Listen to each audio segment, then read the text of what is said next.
Pasukan artileri Rusia terekam berhasil menghancurkan titik kontrol UAV dan bunker milik angkatan bersenjata Ukraina dalam serangan presisi di wilayah pemukiman Grigorovka, Donetsk. Rekaman detik-detik serangan diunggah di Telegram pada Senin 24 Maret 2025.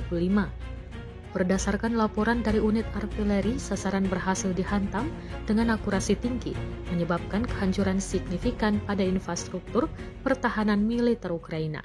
Beruntung tak ada korban jiwa yang dilaporkan dalam serangan ini. Rekamannya pun kini telah menuai berbagai komentar dari warganet.